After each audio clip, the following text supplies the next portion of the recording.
In 1990, Danny Rawlings was arrested for the murder of 5 college girls, and his only deciding motivation was simple: to become famous. And during this same point in time, many direct-to-sequel videos came from cheap production and had even cheaper scares. A writer by the name of Kevin Williamson saw how morbid fascinations grew, and he decided to write a story about both how horror has defined a generation and how it has impacted our perceptions of killers themselves. The movie was centralized around all of the classic tropes that had embodied the genre, a satire that embraced the meta-narrative of how we view horror movies. In December 1996, we saw the release of Wes Craven's iconic Scream. The first Scream movie was written to be a breakdown and critique of all the classic horror tropes before it, a bona fide chiding love letter to slasher films. You had characters that were self-referential to the overused and overbearing tropes that were used in the genre. One of the most iconic lines in the movie had Sydney,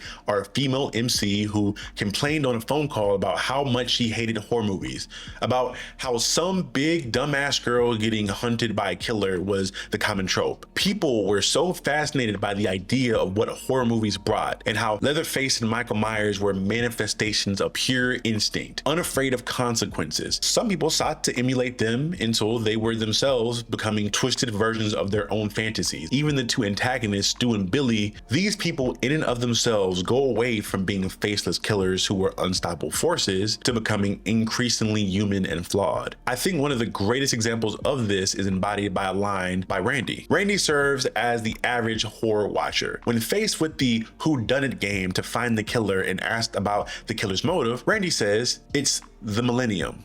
Motives are incidental. There are no reason for this kind of violence. There are no rationale that can logically explain the kind of psychopath." And this both highlights the satire in the sense that Scream became iconic for. See, Michael and Jason were mysteries of malevolence, seemingly only motivated by violent impulses like literal children. Michael Myers, I think, literally never aged out from being a child, and Jason is literally just a big zombie baby. Their lack of humanity was emphasized in their preternatural, relentless pursuit. When Billy and Stu were revealed as killers, their motivations are also just as blatantly cruel. They are just simply enjoying the hedonism, the carnage. Scream showcases the killers by showing them to be average guys who make human mistakes, take small human pleasures, and yet are capable of inhuman acts of violence and torture. The presentation that both points out the trope and yet smartly and respectfully adds to it. This is why Scream became the scary movie for a lot of people and why it's so popular to this day.